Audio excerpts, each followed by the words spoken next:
Moving from E to S, one of the biggest things I learned was all the tax benefits. Their mission is to make money off of the medicine they're going to prescribe me, or if their mission is to actually keep me healthy and be proactive about it. When we're stressed, it's like an energy within us, but it will actually, that energy will start to accumulate in your body, and that's what starts to cause disease. Hello everyone, and welcome to another Millennial Money. Today's topic is extremely serious and important. Now, whether you found yourself gaining the quarantine 15, or maybe your couch has taken the shape of your body, or maybe you've sneezed and thought today was your day and you finally got the Rona. Now, today's guest is Dr. Nicole Srednicki, which will hopefully provide some clarity amongst this corona craziness and some solutions to the side effects that we've been witnessing after being quarantined for 6 months. Nicole, it's been long overdue. I mean, this topic is heavily requested, especially since the beginning of all this. And so could you give our audience a little bit of your background and how you even got into medicine to begin with? Sure. So thank you so much. You have a very thorough introduction for me. So it's just a little bit about my background and how I started my practice and then transitioned into becoming an entrepreneur. I started back as a nurse and quickly wanted to take it further. I started working at Mayo Clinic Hospital as an employee, and I noticed there were many gaps in care. There was a lack of continuity, and this was leaving patients feeling stressed and disempowered in their own health. So I told myself, I want to create something better. I want to practice medicine the way it should be practiced. And so I decided to further my career to become a nurse practitioner and then a doctor. And so I went to Georgetown University. I had great clinical training, but I realized I wasn't quite happy. Initially, I didn't understand why. And then I realized that we were treating diseases and not health. And what I mean by this is we wait until disease happens. So when you go for your annual physical, they're looking for disease. They aren't doing anything preventative, anything to keep you healthy or even make you even more healthy. So we wait until there's acquired baggage, and this decreases progress in any area of life. And so what I decided is I don't want people to get to this point. We need to maintain a pathway to success in order to keep people healthy. So out of this thinking kind of came my niche because I identified a gap in healthcare, and this is how my practice was created. Once I finished school, I kind of branched out and I found these specialized areas in anti-aging and natural medicine. And I said, I'm going to bring it all to the table here and, do more preventative. And when we can do natural things to empower patients. And, the last thing I want to do is write a prescription, but if we need it, we can. This is when I started my practice called Ultra Healthy Human. And the type of service that I provide is what I call high performance health for high performance people. So for people like entrepreneurs, you're high performance people.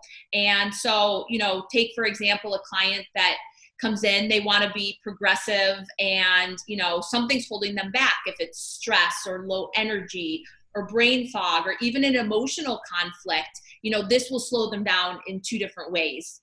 Physical symptoms such as sluggishness, but more importantly, mental sluggishness, because when we're unhealthy, this then clouds our clarity and thinking process. And, in order to be an entrepreneur, you need to have a healthy body and a healthy mind. That's totally right, Nicole. And I think it's very admirable and inspiring what you've done, because instead of following the traditional pathway, you found a way to truly tackle what you thought was important, which was being proactive about it. And I've seen the results within Robert and Kim Kiyosaki. I mean, they've both had a world of difference after meeting you and being treated with you and actually being proactive about their health. And like you said, you found your niche. And so that's what a true entrepreneur does as well. And so in addition to being a doctor, you're also an entrepreneur. So before we begin discussing the importance of health and wellness, you've been working on your journey to the right side of the quadrant. Can you give our audience a glimpse of what that's been like for you? Sure. So that's actually been a really exciting part of my journey, not only, professionally, but personally, learning so much about myself. And I think, right off the bat, like one of my biggest lessons or recommendations to people is letting go of fear, or that, that voice in your head that tells you no, or, you just have to learn to put this stuff aside. But and for me, that was part of my trajectory. What was my driving factor to start my own practice? Well, part of it was my spirit wasn't aligned with the strict adherence of following insurance and pharmaceuticals, and not doing what's in the best interest of the patient. But so moving from the E to the S side of things, this was the ability to start my own practice. But with that, I was still stuck in I'm there like all the time, working really hard. So how do you get now to the right side of the quadrant so that I can grow my practice bigger and serve more people, and then be able to utilize my skills, more effectively.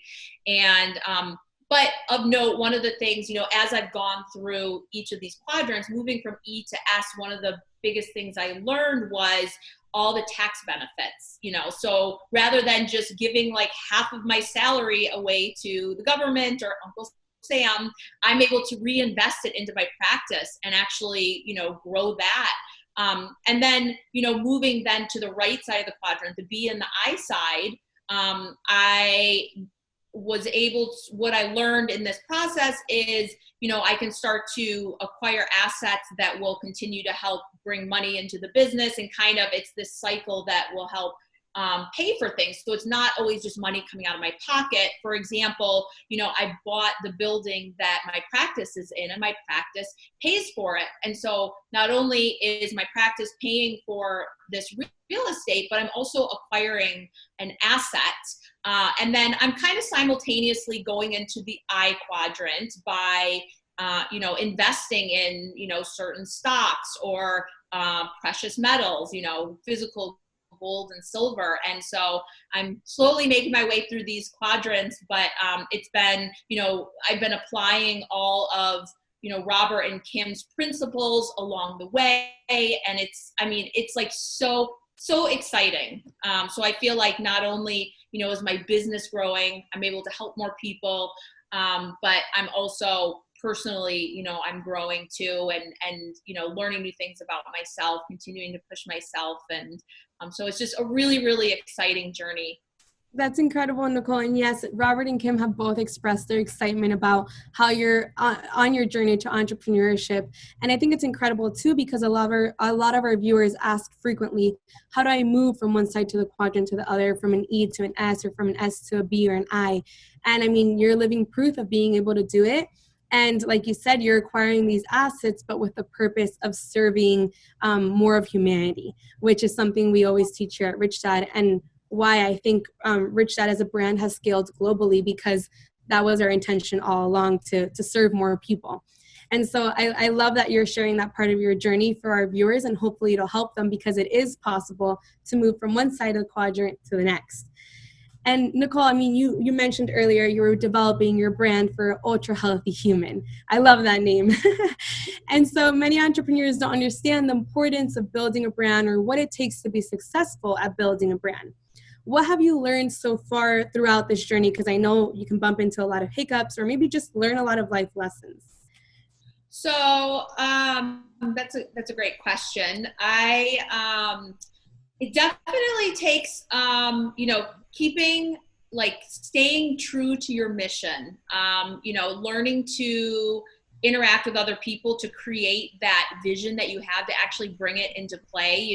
As I've grown the business, I've been, interacting with different like branding people, like creating labels and, just that aspect of things. And, it's very interesting with all the people that you interact with, and kind of learning how to deal with different personalities, and, sometimes not straying from where your vision is, because people that are in different quadrants per se have a different mindset. And so I've dealt with this a lot recently.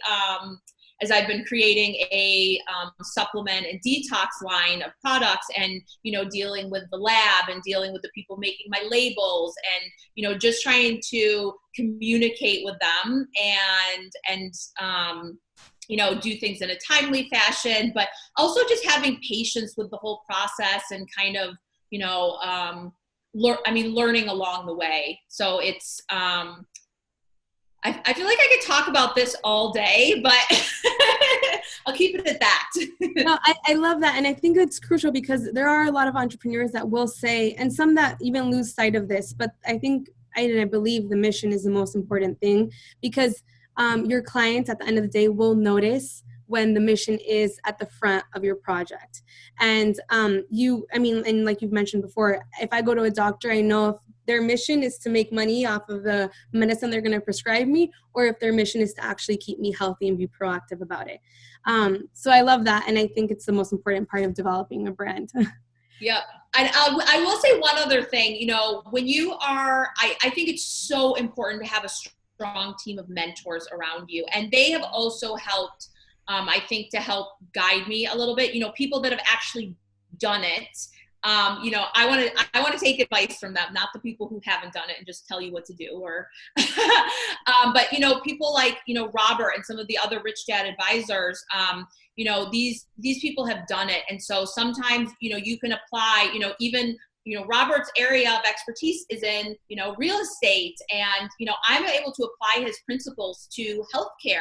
It's interesting how, you know, wealth and health are so like interchangeable, you know, how we handle it. But anyways, you know, just like a quick story, at the beginning, I had my mission, and I actually named my practice Cura Personalis, which in Latin means care of the whole person.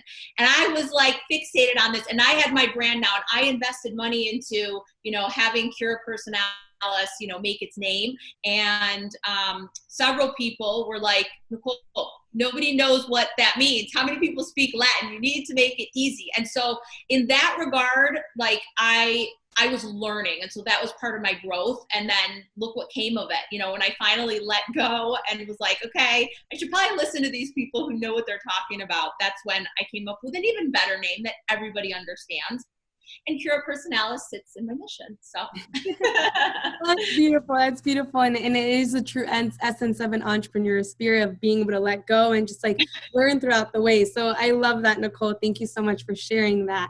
And well, clearly your passion is medicine and inspiring people to become an ultra healthy human.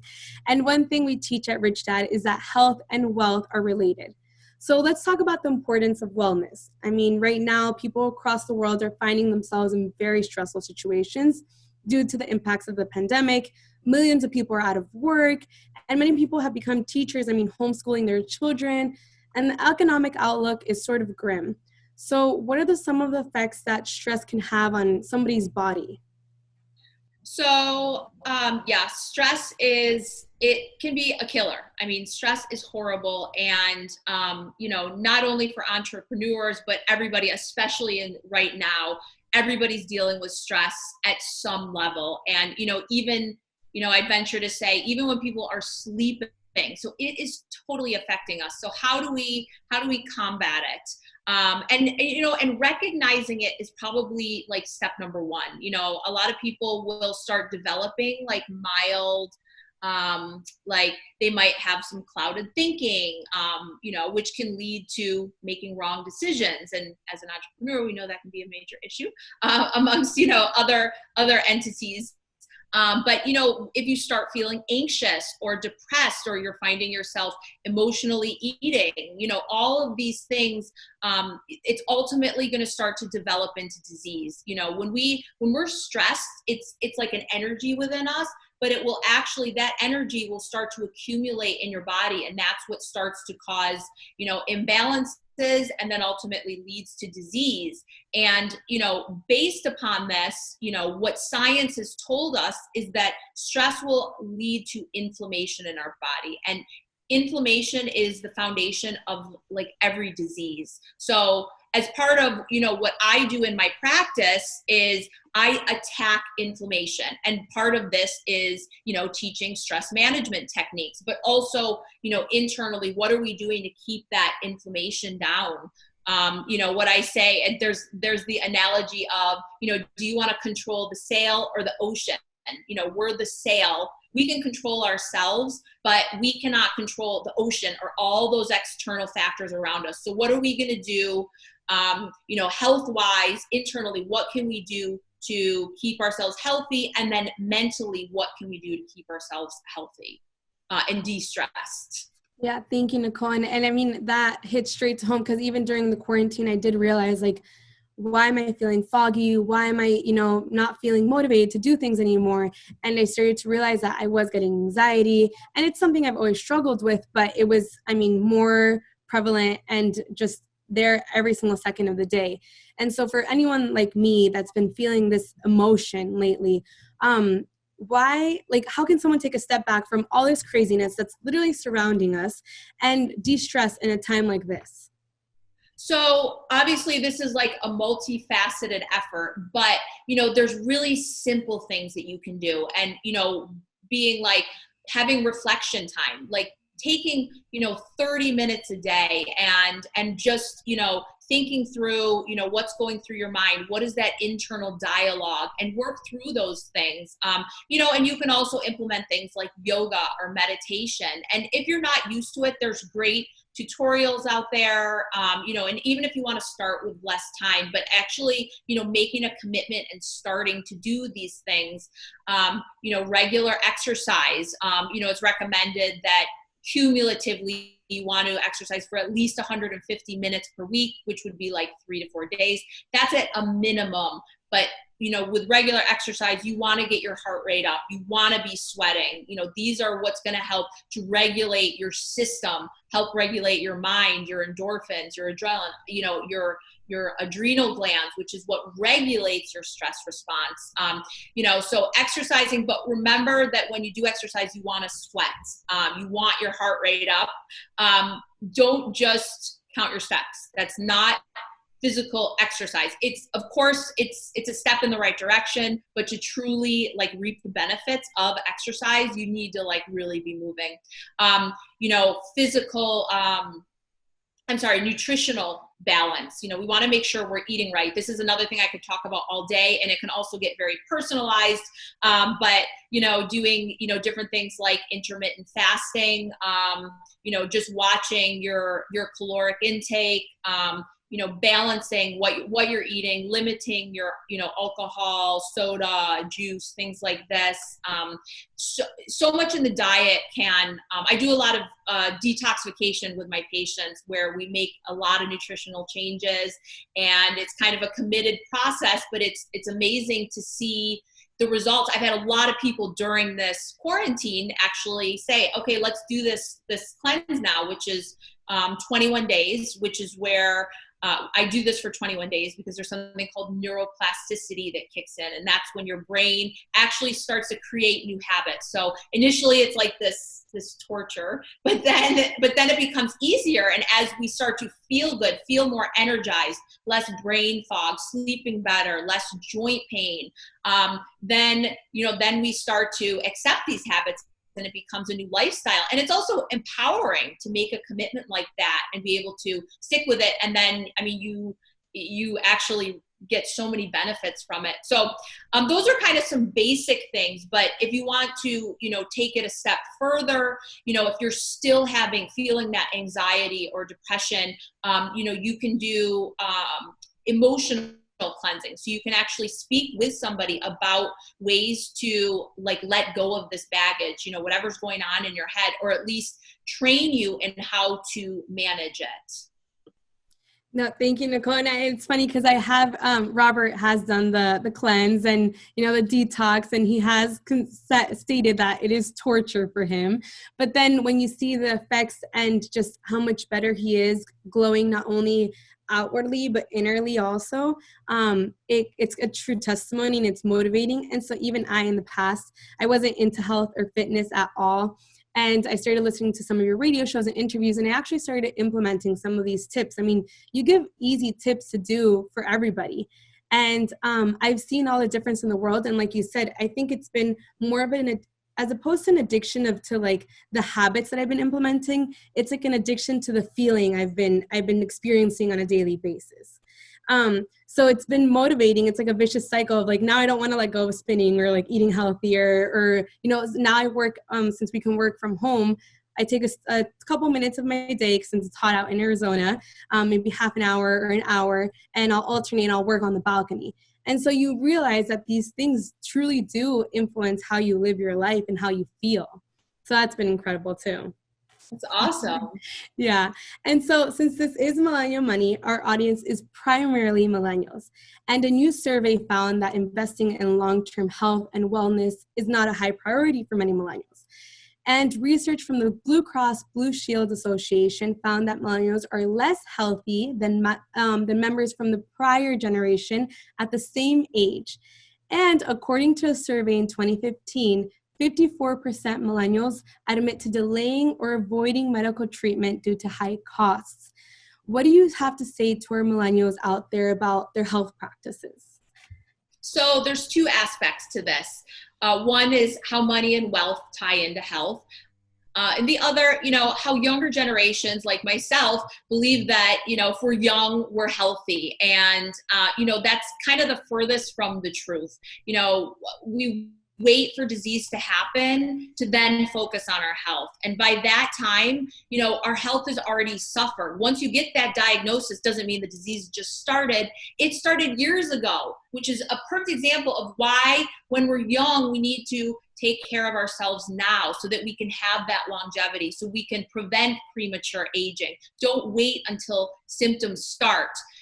So, it's kind of like a myth. I'm young, so I'm healthy.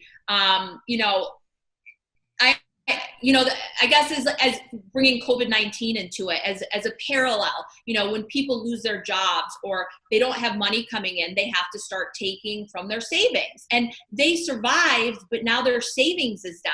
The same thing goes for our health. We're healthy, but if we're doing bad things, we're eating and we're drinking and partying all the time, then, we're using our own health reserves. So those health savings that we have in our body, we're depleting them. And so that's going to accelerate our aging versus continuing to replenish our health stores. And then regarding, not spending money, it's great within my practice. I've actually seen a little bit of a younger population starting to come in because they are realizing, how they need like a health advocate, somebody that's helping to like take them through the way when they have, there's so much like health information out there that's like conflicting, and, they're just kind of like confused. So they're like, I need somebody to help kind of, guide me through this and take those extra measures that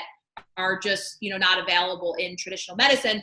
But, I already kind of touched on some of like those, simple techniques that you can use, but, making a little bit of an investment, anybody can, most people can afford to, do a detox. I mean, this is actually, a foundational therapy to clean up and reset your organs. It's cleaning up your tissues, helping to get rid of some of that inflammation, and you're going to feel great after. I mean, that's something that's inexpensive that, anybody can do.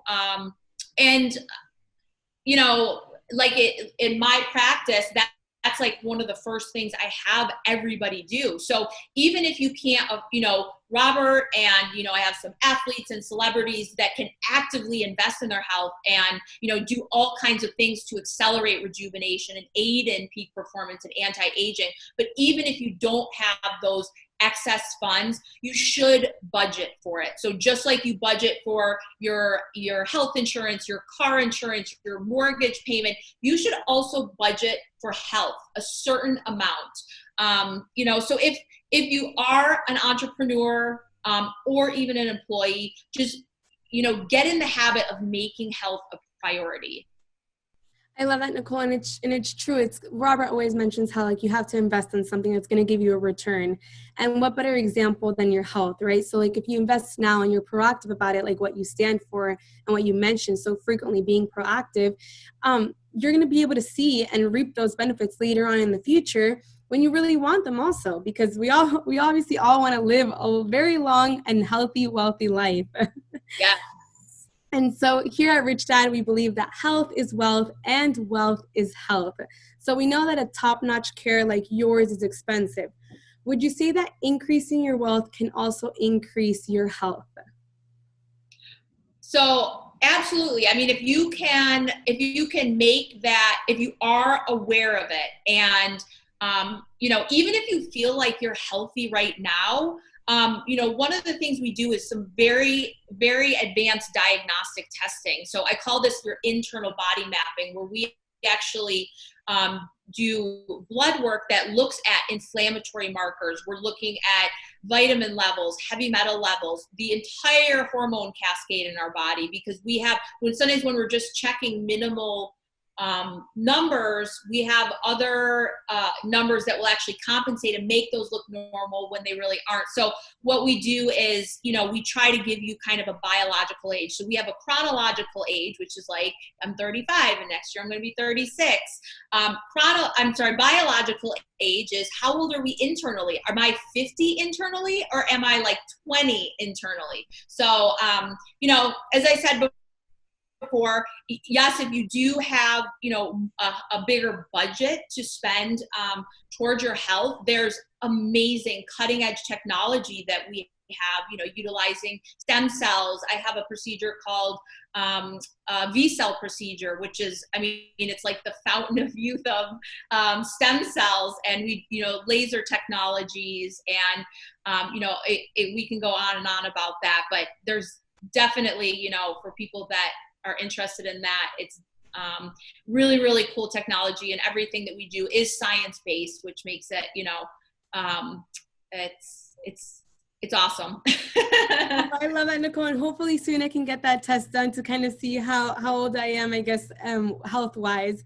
And I really do think that's something that we can all take away. I mean, it's another motivation or factor incentive for us to really be proactive about our health, but in order to do that, also achieve our goals, like becoming an entrepreneur, building businesses and brands, and start investing so we can afford a care like yours. Because what better way to see a return on your investment than to become an entrepreneur and be able to pay for the lifestyle and the care you deserve.